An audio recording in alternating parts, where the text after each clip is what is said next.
I never understood why this movie didn't use the same scream from the end of Back to the Future at the beginning of the sequel. It's incredibly weird when you know every rhythm of that first movie by heart. Also, forget Bruce Almighty Moons, this moon is fake as shit. In most films, burying a live cat would probably be the peak of the horrors you could expect, but not the fucking cold open. Consider the tone set. Of course, Gomez wins this arm wrestle. Thing has nothing to pivot against and no body weight to lean in with. This is about as fair as playing hide and seek with the Invisible Man. My darling, is it torture? Oui. Oh yes, welcome to the Addams Family world, where bad is good and good is bad. I'm sure they won't mind this for more laughs after roughly 90% of the jokes from the first one followed this rule.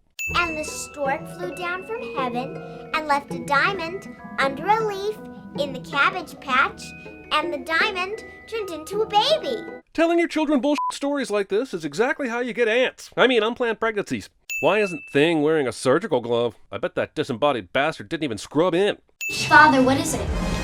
It's an Addams. You might laud this 1993 movie for not getting gender specific, but for the rest of the movie, this child is a he or a him. Or, to answer Wednesday's question, a boy. So why would you answer the question this way unless you wanted the movie to have a punchline to send us to the title screen? This is super unimpressive if you think about it. Thing's not riding the skate, it's just moving the skate around. This is a waste of our precious time, movie.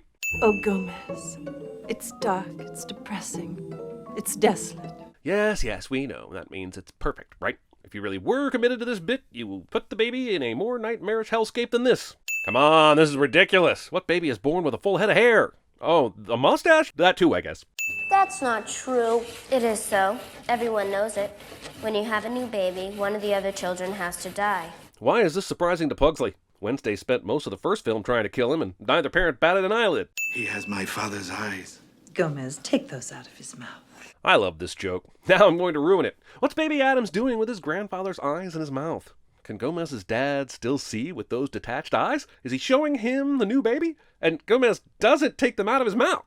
Fester reaches down and pinches the kid's cheeks, and I'm pretty sure if there ever were eyes in this kid's mouth, he swallowed them, since they aren't there the next time we see him. I'm confused. If things that are bad are supposed to be good in the Addams house, then why should I worry if they drop the new baby off the roof? In the interest of efficiency, I think it's best to throw in a big 50 sins worthy of they survive this goodness right now and be done with it. Brother! Is this supposed to teach the kids about not killing their baby brother? I don't even think the movie is saying that, but why did they bother sitting Wednesday and Pugsley down about this, then completely ignore the issue? Death to the enemies of the people of the Republic. Melanie felony. Also, it was awful nice of Wednesday and Pugsley to test this guillotine on a watermelon first. I'm beginning to doubt their commitment to sparkle motion. 3. But how? And how does the baby have enough reach to even attempt stopping this blade? I know Morticia wants time to help the forces of darkness or whatever, but why the do they need to hire a nanny? She and Gomez barely parent as it is. This is super unnecessary, but I guess the movie needs to find Fester a future love interest, and this is the best the movie could come up with. I believe we may have a new nanny. Mr. Linsky. Why does Debbie get the job, no questions asked, while these poor nannies were put through this bullshit interrogation process? Something simple. Something a child could live with. Pubert. Pubert's a funny name. It rhymes with Cubert. At least, I think that's the joke. Anyway, this sin is for the fact that you guys mingle with the forces of darkness and you name your kids the lamest possible. Wednesday, Pugsley, Pubert. You've had your shots. Measles, mumps, rabies. It's odd to me that Morticia goes through this much care to prevent Pubert from catching measles, mumps, or rabies, while simultaneously ignoring the very real and demonstrable threat to his life raised by guillotine-wielding siblings. I know a Thing may have issues communicating consent, but that doesn't mean you don't try, Debbie. Why the didn't they throw him off the roof like last time? Why throw the baby directly toward 3 people who could catch him? You guys either don't know how to murder correctly or you're in on the movie's joke. Why is Debbie starting immediately? Could she not have at least taken tonight to pack up her things? Earlier she said she'd been out of town, but surely she has a place to stay, right? Where would she have gone if the Addams didn't hire her? And if she didn't have a backup plan, why doesn't she have her luggage with her already? Also, who sleeps fully clothed? Okay, the aforementioned luggage predicament goes some way to answering that, but damn it, woman, at least take off your heels. I hope that someday you'll know the indescribable joy of having children and of paying someone else to raise them. You were doing just fine not raising them for free. And what's this? Mom? Momsterbating. Now she's in her night things? Damn it, movie! Did she come with luggage or not? We investigate the case of Ursula. Wow, Debbie gets hired by the Addams, and then on the same night, a TV show is detailing her crimes? She investigates wealthy men finding the richest, loneliest bachelors. Instead of setting up a mystery or any sort of question as to Debbie's motivations and intent, The movie just spells it all out with this conveniently expositional TV show and this orgy of articles showing Fester's wealth, all while Debbie lays on the bed with a smile that screams premature celebration. Mistress of disguise, she has eluded the authorities for years. Wait, if all her murders look like accidents and she gets the inheritance money, then why would the authorities be looking for her if she's been found not guilty of any of her crimes? Joan Q's Ex Machina. Also, Wednesday and Pugsley must have been able to see Debbie coming before they dropped the anvil. Why not wait until the coast was clear? I'm really beginning to question their conviction of this baby murdering crusade. If they were truly committed to getting rid of Pubert, this death trap of a house has 1,000 ways of sealing the deal. It's a damn miracle anyone survives a day in here. How did Debbie find Fester's stocks and bonds so easily? Didn't the Addams have a giant safe in the first movie that you had to do a ridiculous amount of tasks to access? Stocks and bonds, deeds, gold bullion. Saying all this out loud helps the audience, but it will do nothing for Debbie's odds when this comes to trial. It's really no place for children. Wednesday's camouflage only makes sense if she knew that Debbie was going to be in this office and she had 4 hours to kill before Debbie got here. Hi, I'm Amanda Buckman. Amanda doesn't seem to remember that she tried to sell Wednesday and Pugsley Girl Scout cookies in the last movie. And oh look, it's the girl who played Misty in Hatchet. And we're all here to learn, to grow, and to just plain have fun! Because that's what being privileged is all about! These people are scarier than the Addams Family, and that's probably the point. The movie is making some sort of comment on privileged people during these summer camp scenes, but if they're supposed to be a counterpoint to the Addams Family, they've picked the wrong target. The Addams Family is as privileged as it gets. Who is that beautiful woman, everyone asked. Reading. Who are you, he asked Cinderella. Debbie goes on to describe Prince Charming as very Fester-like, but how did she know it was Fester that made the creak? Why couldn't it have been Gomez, Morticia, Lurch, or Thing? It's just as likely to be the creaking bones of this old-ass mansion. He's driving me wild! Announcing your boner to your family. Is this game of darts testing Gomez's skill or Lurch's? Gomez seems to be throwing the darts at random, while Lurch is the one who has to predict their seemingly physics-defying trajectory to catch them with the board. Although I suppose there's always the possibility that Gomez is simply trying to impale Lurch, and you never can tell with this family. Is that your bathing suit? Is that your overbite? I'll be the victim. All your life. Wednesday f***ing rules. I'm dying!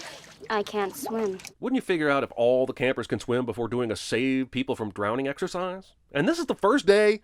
Oh, it's just lovely. Isn't it, Fester? Jesus, how did Fester even summon the stones to ask Debbie out? The movie skipped that part, so I'm going to assume Gomez asked her out. You know, when I first saw him, I thought he was from Europe. You did? It's true. But I took a bath. That's Europeanist. Ha! Penis. Does he like me at all? Of course he does. He vomited. Tied Miriam purely for his ability to confine his vomit to such a perfectly isolated circle. That's impressive. Does he always do that with women he likes? Oh no, just you. But you said he liked her because he vomited. If this is the first time, how do you know that Fester likes her? This is such a small sample size, Morticia. Ah, yes, another dancing scene in an Addams movie to pad the runtime. This dance literally goes on for 2 minutes. Peacocking.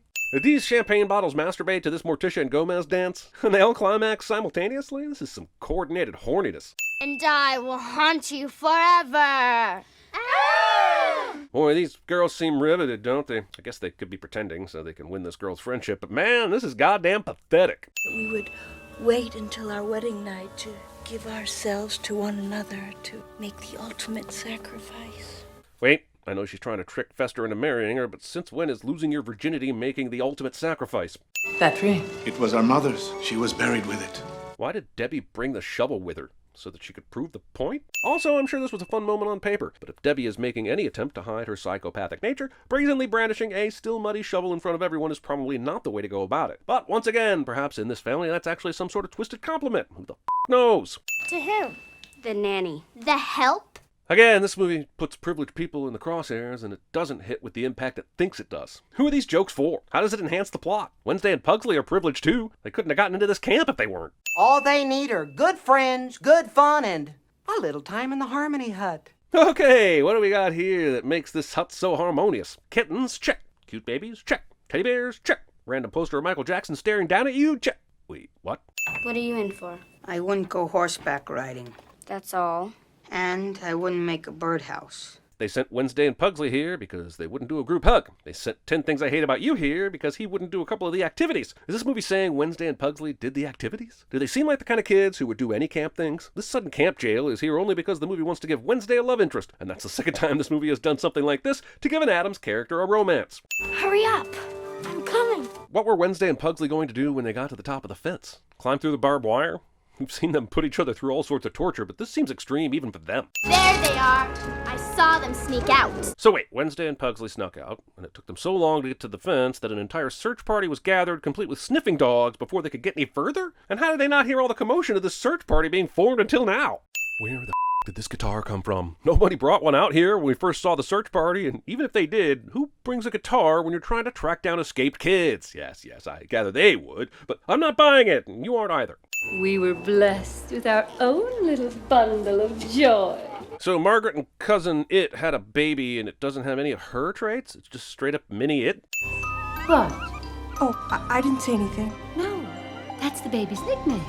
What? You nicknamed your baby What, and you expected people to know that by saying what with no context? Also, you told people the nickname first? What's the baby's real name? And I hope you enjoy performing Who's on First for the rest of your life. That poor girl, Lurch. Was she in there before you baked? Does Gomez mean, was she in there before Lurch smoked a bowl of Pineapple Express? Anyway, remember that time at your bachelor party when Lurch cooked a woman alive and we all laughed and no one went to prison? Good times. That asshole Amanda saw Wednesday and Pugsley trying to escape the camp and caused a big scene, but when she goes on a date with Bernard from the Santa Claus after hours, nobody sees it. My Uncle Fester is about to get married to this woman in a white uniform. A radiologist. There's zero reason for Wednesday to describe Debbie as a woman in a white uniform other than to set up this piss-poor attempt at a joke. I guess these women fighting to grab the bouquet just give it to Wednesday? I ordered this cassette from Time Life. 5,000 of the world's most romantic melodies. There's no way 5,000 songs are fitting on one cassette. Even iPods couldn't do this until 2003. But let's say Time Life splashed out on a Maxell tape exclusive to Japan that could hold 150 minutes of music, with each song being an average of 3 minutes. That's over 30 cassette tapes to bring on your honeymoon. And all you kids who are scratching your heads and asking what a cassette tape is for making me feel old. I know you're out there. Get off my lawn. At this point, I don't know how Debbie expects to get away with this. If she's all over the news and authorities are searching for her, then how does she get away with this? She doesn't look different enough from the pictures we saw on TV to trick anyone. So how does any of this work? It's an American bald eagle. But aren't they extinct?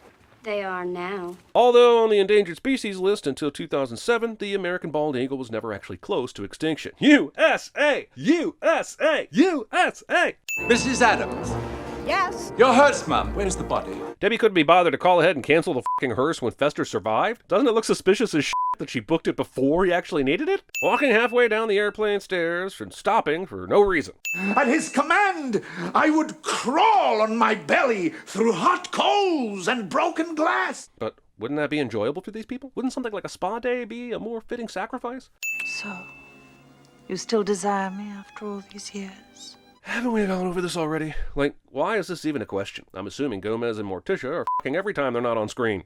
Schizos and serial killers. The Black Widow. Yes, it was the 90s, but I am still not prepared to give anything a pass for using the word schizos. Also, this game actually appears to be called Murderers, Killers, and Psychos. Also, although marring actually makes sense in this context, I'm pretty sure this is meant to be marrying. And this hey here is definitely meant to be they. I don't know how the All Death Company expects to take down top trumps with this grammatical sloppiness.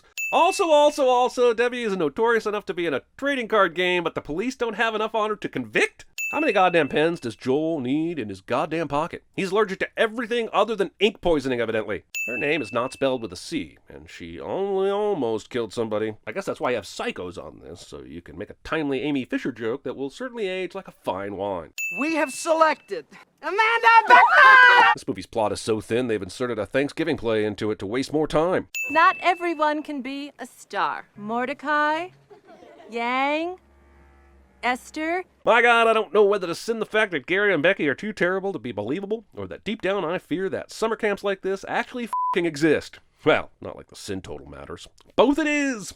And as their leader, in the secondary but still compellingly written role of Pocahontas, Wednesday Addams. Why would they put Wednesday in this play they clearly care so much about? You might say, well, they're trying to help Wednesday and have her leave on a positive note, but these camp counselors are definitely villains in this movie, and they would never do that. Okay, these assholes go to the cops, even though they have no qualms about killing people or committing other kinds of crimes. But even if they fear the consequences if they rescue Fester, going to the cops doesn't seem to be the Addams Family style. Happy, happy Turkey Day. Thanksgiving. Also, musicals. We were calling the FBI. Their uncle is in trouble. We were running a check. And the movie showed us a rehearsal of a Thanksgiving musical instead of that. You lack any sense of structure, character, or the Aristotelian unities. Movie that takes place over the course of months, has multiple settings and at least 2 plots, has the balls to throw about Aristotelian unities like it knows what the hell they are. Yes, I had to Google it too. F*** you. But you know what we're gonna do with them? We are going to make an example. Since when did drawing an imaginary square represent making an example out of someone? Don't worry. We're getting out of here. But it's Disney. What Marvel, Star Wars, and Pixar would probably say if they could talk. Movie suggests that Wednesday and Pugsley, who have already escaped from this cabin once, didn't try it again during this marathon of The Sound of Music, Brady Bunch, Annie, and God knows what else. Is there anything you'd like to say to everyone? Yes. If this was all for Wednesday's benefit, why did the counselors put Joel and Pugsley in there? They weren't being singled out for the play, so the fact that they were in there with her is some bullshit. This kid knows that something's not right around here unless Fester comes back. We're talking dimples. Pubert now looks like a normal human boy, which is horrifying. But if the kid is experiencing changes because his body knows something isn't right, why does he look so happy? Morticia and Gomez look upset when things upset them, so why doesn't Pubert? Yes, nobody who investigates this accidental death will realize that it was a murder involving 40 sticks of dynamite and a timer. This seems like a good plan. Also, this bomb is ridiculous. Was the Acme Corporation fresh out of oversized anvils and disintegration guns? How? I am Pocahontas, a Chippewa maiden. An Indian.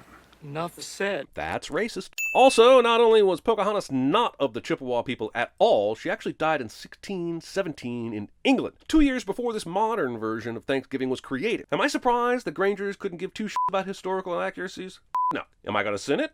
Yes. You have taken the land which is rightfully ours. Gary stays down here and watches his play get derailed instead of easily overpowering the small girl. If you're not going to stand up for your work, who will, Gary? Who will? They have said do not trust the pilgrims, especially Sarah Miller. Way to go, Wednesday. You may have pulled this movie out of the depths with your own personal script rewrite. They put an apple in her mouth just in case you started to feel any kind of sympathy for this asshole. I beg your pardon. I know these kids are terrible and deserve most of what's coming to them, but damn it, shouldn't somebody step in and shut this shit down rather than just sitting in the bleachers while this chaos rages on?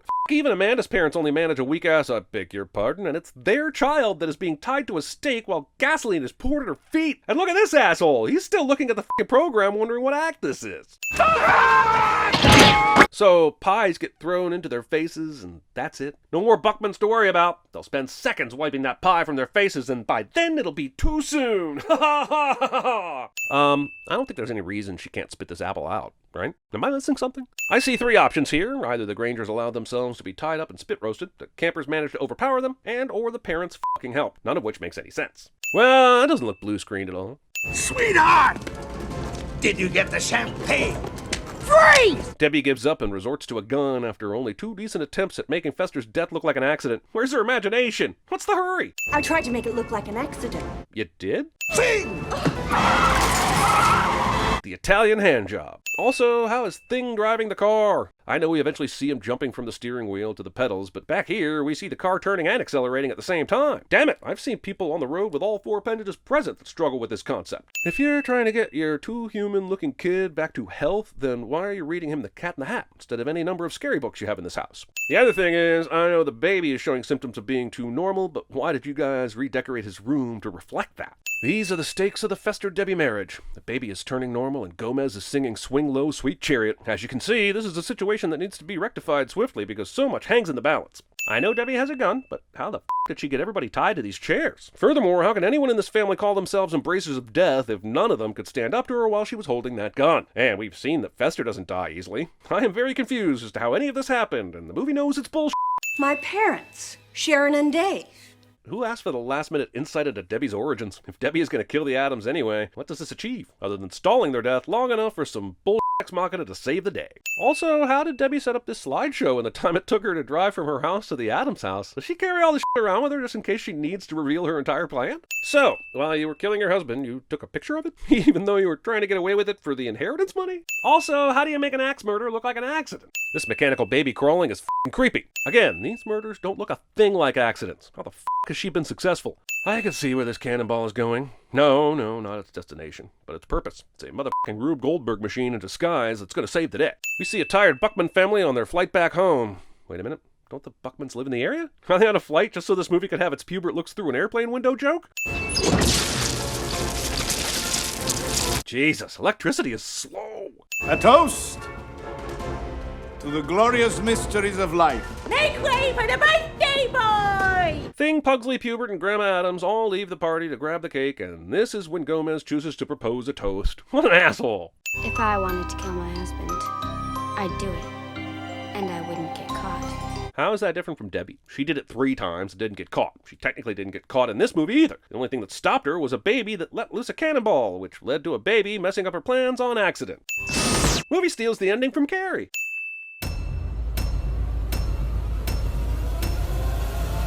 I love a morning execution, don't you?